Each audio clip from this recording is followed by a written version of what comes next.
Greetings and salutations, all you truly gorgeous individuals. Welcome to another epi of League of Mark here.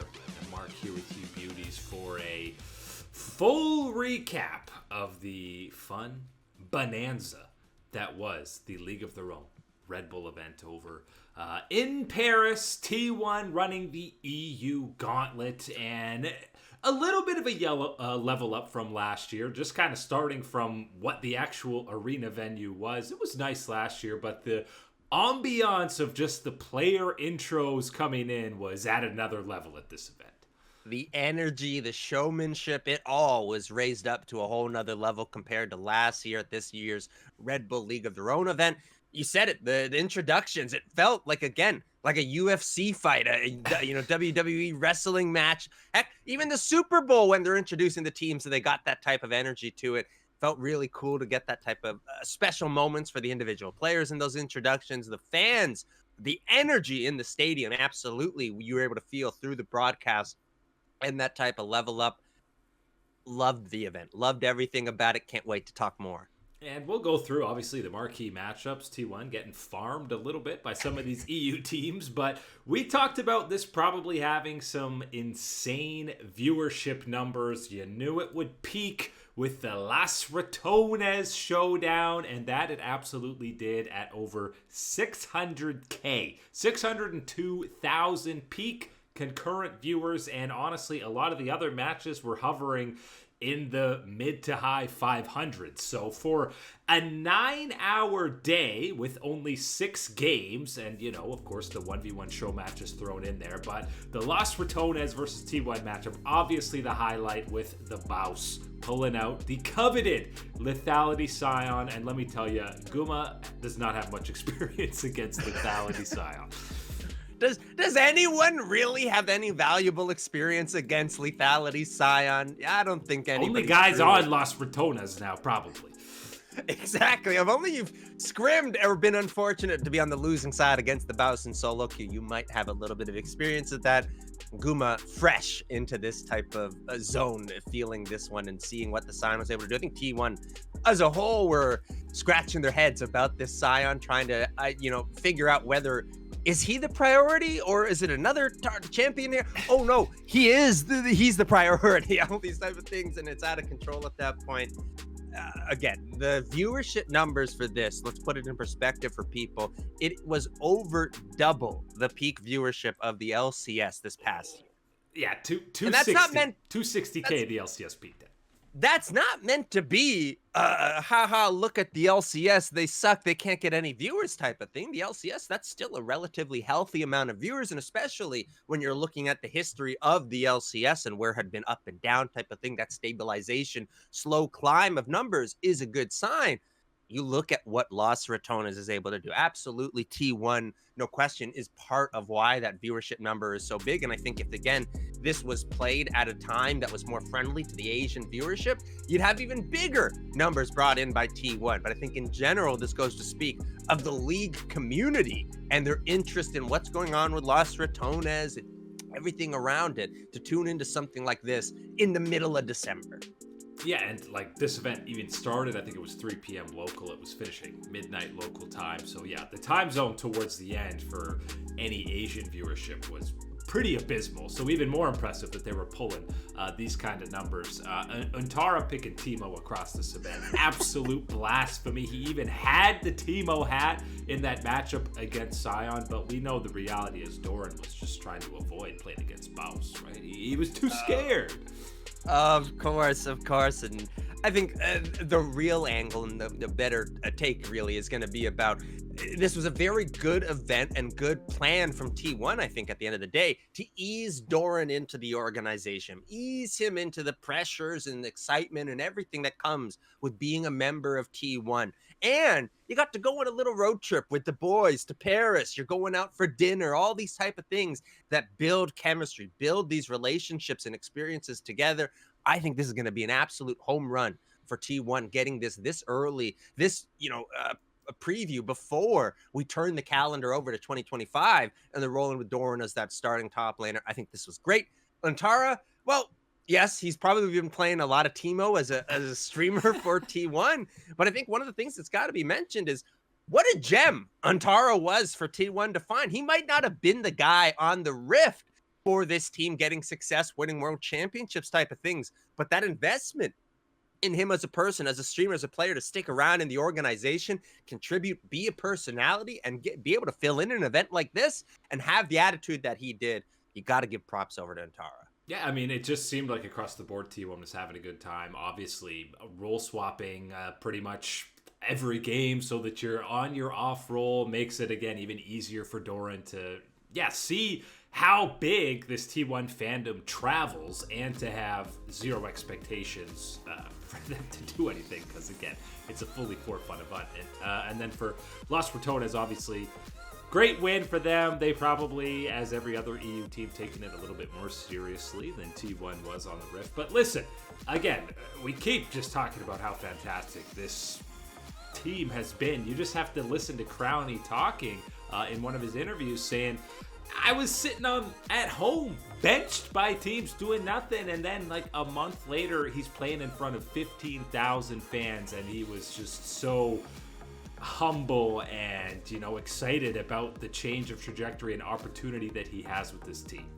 And it's one of the best things because I think I'm not the only one. Everybody could look back in history and think of a player or think of an off season where someone got left on the sidelines type of situation where you're going, not only from the playing and performance perspective, but that personality is missing from the scene and I need them here type of thing. An opportunity like Las Ratones is one that a lot of people thought should have happened all these times ago type of thing and never really formulated, never came together, never was organized. Now you have it here with Caedrel leading the charge, guys like Crowney, Nemesis getting these opportunities. I think the biggest one again, and we've talked about this before, Velja in the jungle. He is going to be a massive target for a lot of these teams due to what we're seeing on the Rift, the potential that he can have, and experience that he's going to gain throughout this whole time with Las Ratones, with Caedrel as his coach, with these former pros still on this roster. I think that is one of the most interesting angles coming through with this. Yeah, if he's not starting on a team by the middle of the year, by next year, 100%, he's going to be on an LEC squad coming to you soon. The real twist, most fun part of this for me was absolutely when Reckless swaps sides. EU Civil War, and he's over to the T1 side. Of course, the only guy who was 3-0 on the day when Reckless comes in to play support and then AD carry alongside Faker's support Bard, who somehow ends up getting a triple kill. But seeing Reckless obviously go over to his former organization that he was with and giving the softest hugs to the T1 players who are like, whoa, we don't hug, we fist bump only. But it was great to see. It's that step above the handshake or the fist bump, right? Yeah. It's that next one level above of familiarity and comfort. Not quite onto the bear hug style just yet. We got to get a little bit more than that. But Reckless does get that one, does get the side swap, which I thought was a really fun thing that they did put into this one and talk about that. 3-0 on the day for your boy.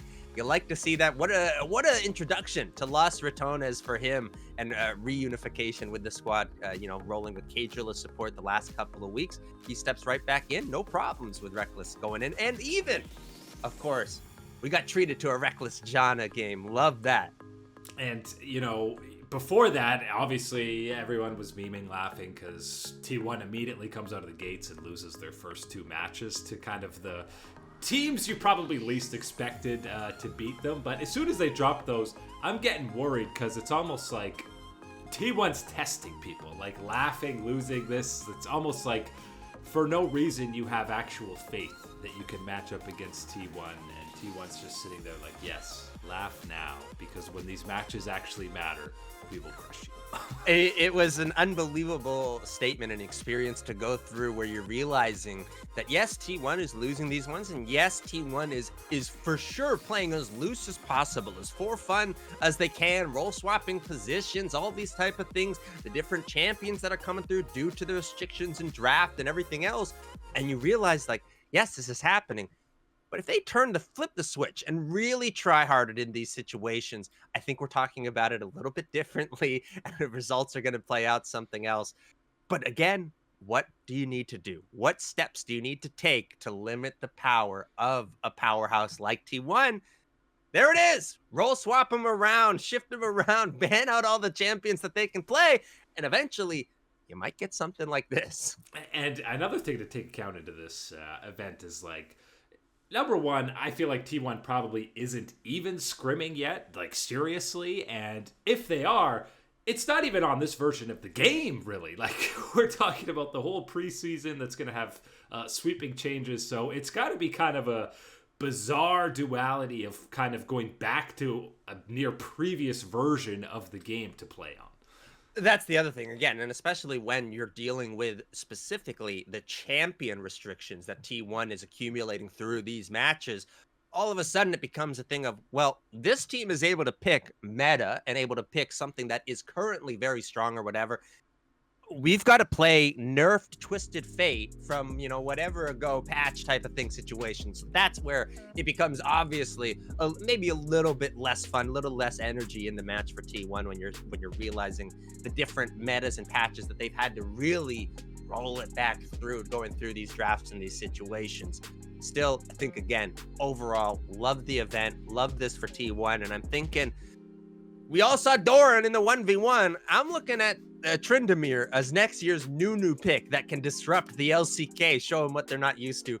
I know we've seen Tryndamere in the LCK before, but Doran, it didn't look like he's seen enough Tryndamere in the LCK. And we know the LCS Kled history, not so great. Shouting out Mr. PA at World. So Kled not the counter to Tryndamere, confirmed, even though Doran almost has a little miracle turnaround.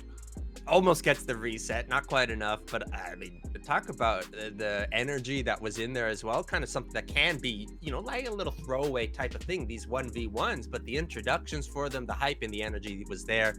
Again, smashed, home run, loved this year's Red Bull League of Their Own event. Yeah, I think every 1v1 probably ended up going the opposite way that you would have expected. Caps losing, Saken beating Kalist in that head-to-head former teammate matchup, and then obviously Doran dropping. So yeah, again, despite the big pause for T1 to go have dinner and do a round of karaoke before they come back, never seen that at an event, but that's just speaks to the pull of T1. They say, we recognize you guys are jet lagged, go have some dinner. Yeah, and look, I think that's something maybe we can tweak in the future, especially maybe with the timeline, knowing all these type of things, compacting the event, finding the right exact schedule for it type of thing. Because yes, a 2-hour break in the middle was a very tough one to get through that gap and get to the next side. This might have been something T1 asked for or something, because again, we remember last year they were even more jet lagged. They looked exhausted. They didn't seem like they were having as much fun at last year's event as opposed to this year.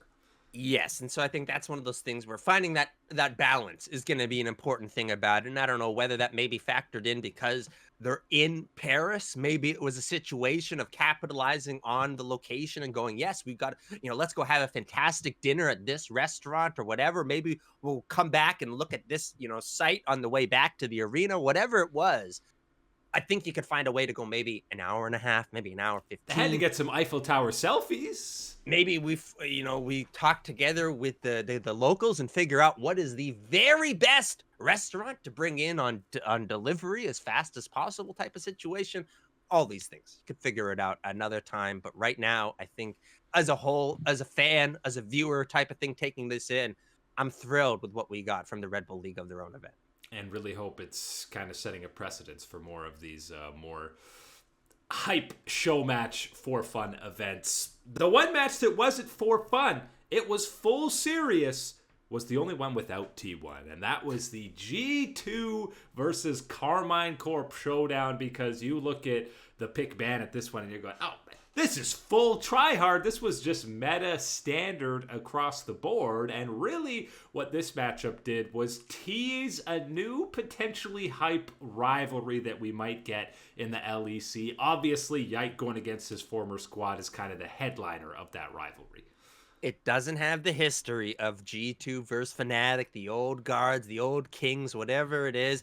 Doesn't quite have the flair that Adam can personally bring to a series when he gets involved in some trash talking. But I think this one is going to be building up as one of the best rivalries we will get in the LEC. not necessarily any full bad blood between these squads yet, but the competition level is going to be there. The goals that are both at the very top of the table, they are there, and only one can take that spot, as we all know. That's where the clash is going to be. Yike against his former team, Callist, who was wanted by G2 so heavily, so early, but kept on, held on by Carmine Corp. Thrilled to see this matchup. And again, you said it, without T1, this was all try hard. This was all focused in on this one, and early and often it was K Corp finding their advantage. And, you know, Callist, even parallel to Hans Sama as that young French prodigy AD carry coming in. Hans Sama's been around for a long time now, but he was at one time that 17-year-old French phenom coming in to be a future star of the league. We'll see if Callist and K-Corp need to live up to some hype to actually make this any kind of rivalry, because, spoilers, basically no other team has had a rivalry in the LEC with G2 for the past few years. That's the thing. And again, that's a big ask and a big question mark, whether this K-Corp team can rise to that level to be a challenger at that type of caliber for G2, to be a serious threat, serious rival in that regard. I think the fan base for K-Corp is going to carry them over half of the way to that part. Well, they've got the fan base has a rivalry with every other team in the league. Exactly. So they're there, they're matching it up with it. They're just waiting for the results on the Rift, for their boys to bring them some hardware to back up some of these conversations and trash talk that they're putting through with the full effort of their voice, because they are absolutely loud. You saw that at this Red Bull League of Their Own event, of course, in that Paris venue, and all the numbers that we had there. It was fantastic.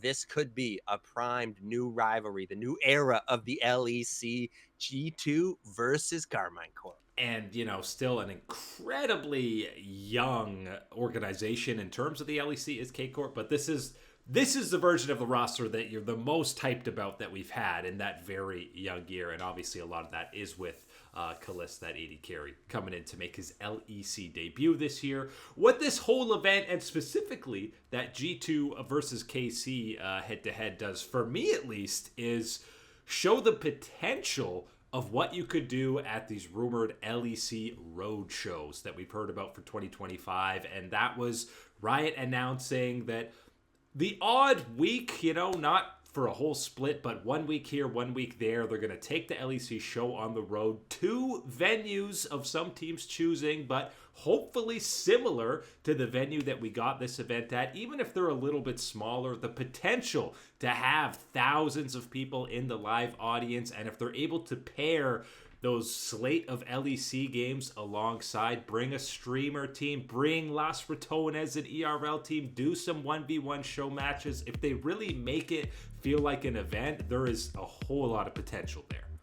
It's crazy to believe it, but it's taken 5 years since the COVID pandemic to get to the point where we're really talking about and praising these live events and getting back into arenas, getting into these local crowds and everything else, and how fun and energizing it is for the esport to have these type of moments. The LEC Roadshow, I'm sure, is going to fulfill some of that. And if they can follow the path, as you talked about, as this event, the Red Bull League of Their Own one, and where we're seeing you're bringing in a guest team like the Las Ratones, you're bringing in some ERL matches, you're having some for fun, and then you can maybe backload the last 2-3 games with some LEC ones that do matter in a situation. You're getting that local environment.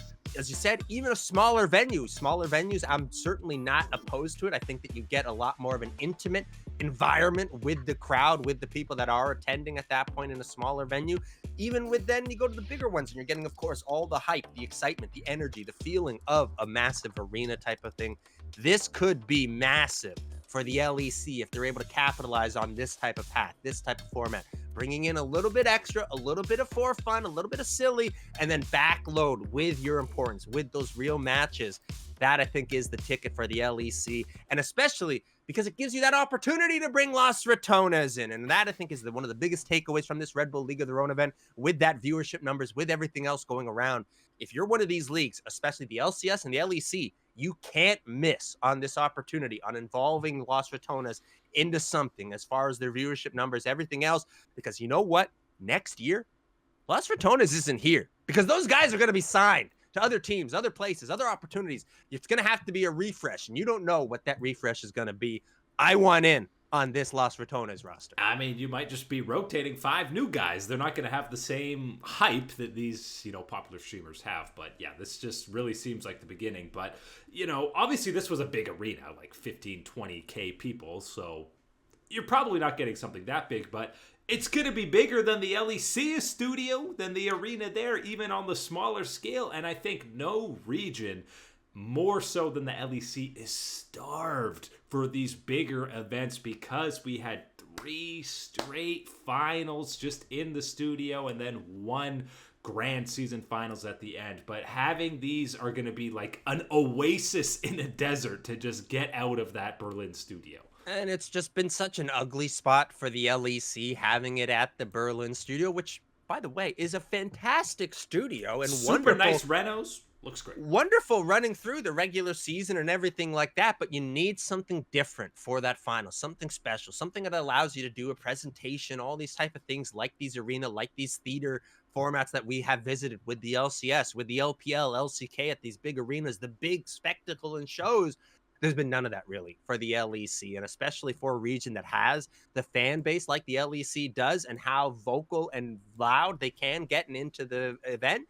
It really is a shame. And I think these road shows, this Red Bull League of Their Own event, seeing the hype, seeing the energy there, only a warm-up for what we could be seeing this year with the LEC road shows. And even more so in Europe, because you have so many countries that you can have a road show to go to. You've got to have so many different venues that are available. Again, you don't need 10,000 seating capacity, even a few thousand, or even a few hundred if it's nice enough. It's going to spice things up.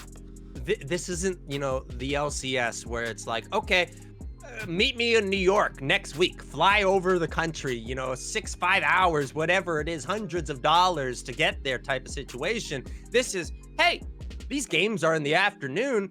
Let's go down to the train station, grab a sandwich, take the train, and we're there in an hour and a half, and we're there 2 hours before the matches even start type of thing. We're just chugging full steam ahead to the hype that is this new look 2025 format across the globe. But that is it today for League Unlock. Eric and Mark here with you, beauties. Thank you for hanging out as always. We'll catch you on that flippity flip.